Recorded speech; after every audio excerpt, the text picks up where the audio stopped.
Nito lang Martes, natagpo ang patay sa kanyang bahay ang isang 74 anyos na lolo. Basag ang kanyang bungo at tadyang. Ang kanyang kaliwang binti, tadtad ng saksak mula sa matulis na kawayan. Ayan yung bahay ng matanda. Yung bangkay, nakahubad. Tapos maraming galos dito. Siguro mula yun sa kawayan, pagampas ng kawayan. Tsaka may sa tabi ng bangkay, mayroon dong malaking bato. Tsaka isa pa nating na-notice doon sa bangkay, yung ulo niya, medyo wasak na. Ang matanda na nakilala sa pangalang Lolo Leo Degario, pinatay dahil pinaghinalaan daw na aswang.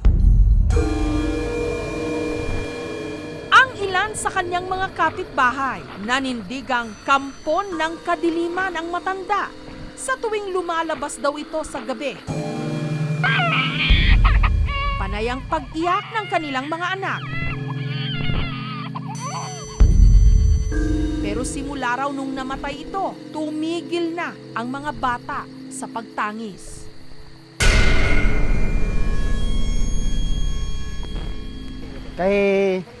Sa dugay na hindi katulog ang mga bata. Tapos, ato nati onto, ginsaway ko sa mo. Kaya nakita ko ang laway, perti gabagang mataya. Huwag ko gapati nga may aswang dia. Mapati ko guro ko may nakita ko eh.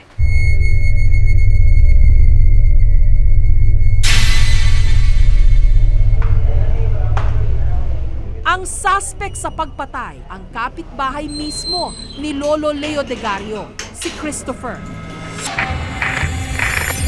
Ayon kay Christopher, kahina-hinala raw na nag-iisa lang ang matanda sa kanyang bahay. Hindi rin daw ito lumalabas tuwing umaga, nakikita lang sa gabi. Di umano, naglalaway din at nanlilisik ang kanyang mga mata. Kapila nakabisis nga gipakitaan kami datanan mo, makilala naman siya nga siya gid. Tupad balay naman ginapakitaan mo niya.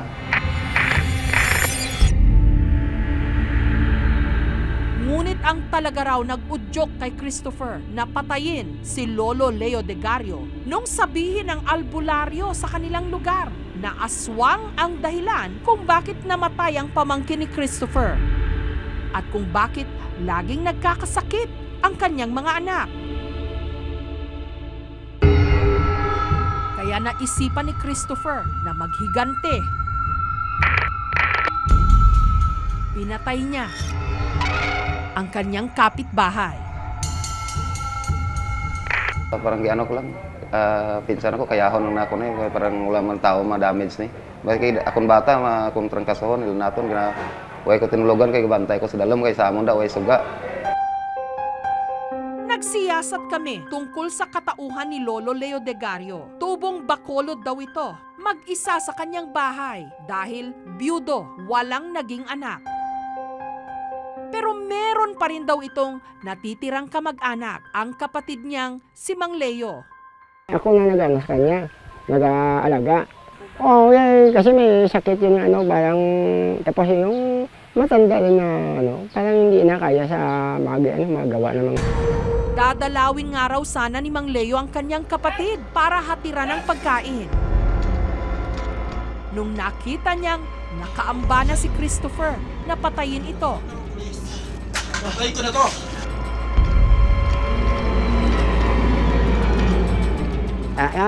Hindi siya maawat. Sabi niya sa akin, tawag ka ng backup. Itong gabi, patayin ko talagang kapatid mo. Wala siyang awa. Pinatayin ko kapatid ko. Parang tuloy niya sa kapatid ko pagpatay niya, hayop.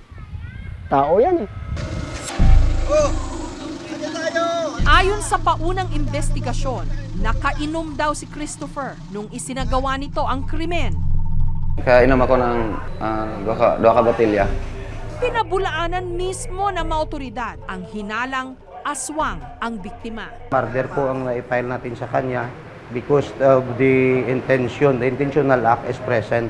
Pagdating po sa mga aswang na yan, hindi tayo dapat maniwala kaagad yan kasi modern time na tayo. At saka yung parang dahilan na lang ng tao yan paminsan na kung pumatay ka ng tao para makaiwas ka sa iyong mga kasalanan.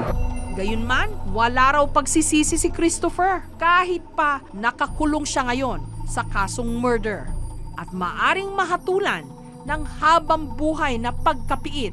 Okay lang. Importante nga wala na sila ihadlokan itong mga kabataan. Anumang sobrang pamahiin ay nagiging negatibo na rin. At ang isang sa mga epekto nito, may mga taong napapagsuspetsahan na sila ay aswang. Kadalasang pinaghihinalaan ay yung mga matatanda, yung mga nagsasarili lagi. Ang downside, syempre, pinagsususpetsahan siya na meron tong itinatagong ibang bagay. Ang sigaw ni Mang Leo, hustisya. Gusto namin ng magkapatid, yung ano yan, kasuhan yan. Kung mag-ano sila ng areglo, hindi mo pa ituloy ang kaso. Oo nga't nakakatakot ang mga kwento tungkol sa mga kababalaghan. Pero ang mas kahindik-hindik, mga nasasayang na buhay, mga hinalang hindi naman napapatunayan na nauuwi sa krimen. Mga suspetsang walang matibay na basehan.